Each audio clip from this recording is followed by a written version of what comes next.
नमस्कार.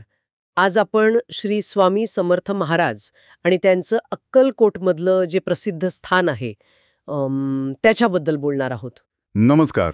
हो, नक्कीच. आपल्याकडे काही माहिती आहे, काही नोंदी आहेत ज्यांच्या आधारे आपण ही चर्चा करणार आहोत. बरोबर. आपला उद्देश हा आहे की स्वामींचं आध्यात्मिक महत्त्व काय आहे आणि अक्कलकोट मंदिर, विशेषतः तिथलं सेवा कार्य, याची एक चांगली ओळख व्हावी. हो, सुरुवात करूया तर. श्री स्वामी समर्थांचं मूळ जे आहे ते तसं गूढच मानलं जातं. अच्छा. हो, ते स्वतः म्हणायचे की ते श्रीशैलम जवळच्या कर्दळी वनातून आलेत हां, आणि त्यांचा संबंध थेट दत्तात्रेय परंपरेशी जोडला जातो. म्हणजे जी गुरु शिष्य परंपरा आहे ती. अगदी. त्यांना भगवान दत्तात्रेयांचा चौथा अवतार मानतात आणि श्री नृसिंह सरस्वतींचा पुनर्जन्म असंही म्हटलं जातं. आणि मग ते अक्कलकोटला कधी आले? ते साधारण 1856च्या सुमारास अक्कलकोटला आले. असं म्हणतात की भक्त चिंतोपंत टोळ होते, त्यांच्या विनंतीवरून ते आले. आणि तिथे मग ते किती काळ राहिले? जवळपास 22 वर्ष. त्यांचं वास्तव्य चोळप्पांच्या घरी होतं आणि त्याच ठिकाणी आता त्यांची समाधी आहे. हो, हो. आणि त्यांचं ते प्रसिद्ध वाक्य. भिऊ नकोस, मी तुझ्या पाठीशी आहे. हो, ते आजही लोकांना किती आधार देतं. खरंय, ते फक्त शब्द नाहीत, तो एक अनुभव आहे, एक श्रद्धा आहे, जी आजही कायम आहे. त्यांनी 1878मध्ये महासमाधी घेतली, पण त्यांची उपस्थिती भक्तांना आजही जाणवते असं म्हणतात. आता आपण मंदिराकडे वळूया. अक्कलकोटचं मंदिर वटवृक्ष स्वामी मंदिर म्हणून ओळखलं जातं. हे नाव का पडलं असेल? हां, याचं कारण म्हणजे मंदिराच्या आवारात एक खूप जुना आणि पवित्र वटवृक्ष आहे. अच्छा. स्वामींनी त्या झाडाखाली बराच वेळ घालवला, ध्यान केलं, लोकांना उपदेश दिला. त्यामुळे त्या वृक्षाला खूप महत्त्व आहे आणि म्हणूनच मंदिरालाही ते नाव मिळालं. म्हणजे तो वृक्ष एक प्रकारे केंद्रस्थानी आहे. अगदी. आणि मंदिराच्या आवारात बघितलं तर मुख्य म्हणजे समाधीस्थळ आहे. ती सर्वात पवित्र जागा. तिथे खूप शांत वाटतं म्हणतात. मग मुख्य मंदिर आहे, जिथे स्वामींची मूर्ती आहे, अगदी जीवन आकाराची.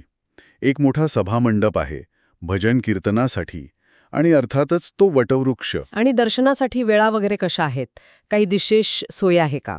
हो, साधारणपणे सकाळी 6 ते दुपारी 12 आणि मग परत दुपारी 4 ते रात्री 9 पर्यंत मंदिर उघडं असतं.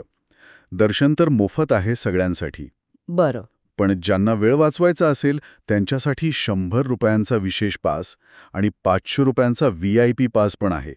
आणि गर्दी टाळायची असेल तर swamiannachhatra.org या साईटवरून ऑनलाईन बुकिंगची सोय पण आहे. अरे वा, ही खरंच चांगली सोय आहे. आता मंदिरातील दर्शनाबरोबरच तिथलं सेवा कार्य पण खूप मोठं आहे असं ऐकतो. अन्नछत्राबद्दल काय सांगाल?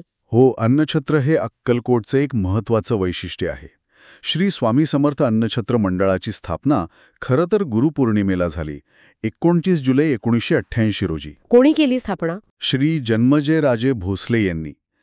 त्यांनी पाहिलं की तिथे येणाऱ्या साधूंना, गरजू लोकांना जेवणाची सोय नव्हती. ती गरज ओळखून त्यांनी हे काम सुरू केलं. आणि सुरुवात कशी झाली? म्हणजे एकदम मोठ्या प्रमाणावर सुरू झालं की हळूहळू? नाही, सुरुवात अगदी साधी होती. श्री स्वामी समर्थ चरित्र सारामृताचं पठण करायचं आणि मग घरोघरी जाऊन मूठ तांदूळ जमा करायचे. त्याचा नैवेद्य बनवून वाटायचा. अच्छा. सुरुवातीला फक्त गुरुवारी आणि रविवारी अन्नदान व्हायचं.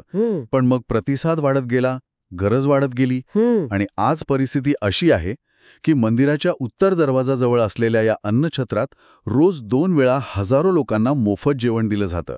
अगदी एसटीचे ड्रायव्हर, कंडक्टर यांचा पण त्यात समावेश असतो. खरंच खूप मोठं काम आहे हे. हो, आणि हे स्वामींच्या शिकवणीचं खरं रूप आहे असं म्हणायला हरकत नाही. महाराष्ट्रातली एक आदर्श संस्था म्हणून या अन्नछत्राकडे पाहिलं जातं आणि याच संस्थेतर्फे यात्री निवास पण चालवलं जातं. त्याचा संपर्क क्रमांक पण आहे, हवा तर. 02181222555. छानच. अक्कलकोटला भेट द्यायची असेल तर काही विशेष दिवस किंवा उत्सव असतात का? हो, असतात ना. मंदिरात स्वामी समर्थ प्रकट दिन असतो एप्रिलमध्ये. मग स्वामी समर्थ पुण्यतिथी येते चैत्र शुद्ध त्रयोदशीला, गुरुपौर्णिमा जुलैमध्ये आणि दत्त जयंती. मग तेव्हा तर खूप गर्दी होत असणार. हो, नक्कीच. या काळात विशेष पूजा, भजन, कीर्तन, महाप्रसाद असतो, त्यामुळे गर्दी खूप वाढते. अशा वेळी भेट देणाऱ्यांनी काय काळजी घ्यावी? शक्य असेल तर दर्शन आणि महाप्रसादासाठी ऑनलाईन बुकिंग करावं, म्हणजे त्रास कमी होतो. कपड्यांच्या बाबतीत बोलायचं तर पारंपरिक साधे कपडे अपेक्षित असतात, म्हणजे धोतर किंवा साडी वगैरे.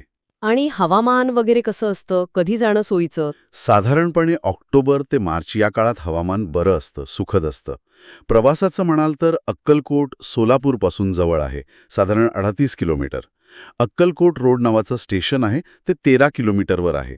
सोलापूरहून बस, टॅक्सी वगैरे सहज मिळतात. उत्तम. म्हणजे सगळी माहिती मिळाली आता.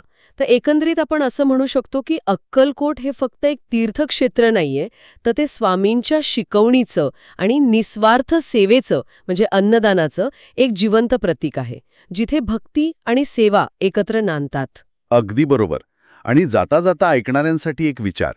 ही जी अन्नदान किंवा इतरांची निस्वार्थ सेवा करण्याची कल्पना आहे ना, ती आजच्या जगात फक्त धार्मिक चौकटींच्या बाहेर पडून आपल्या समाजात आणखी खोलवर कशी रुजेल किंवा त्याचं महत्त्व काय असेल यावर विचार करायला हरकत नाही.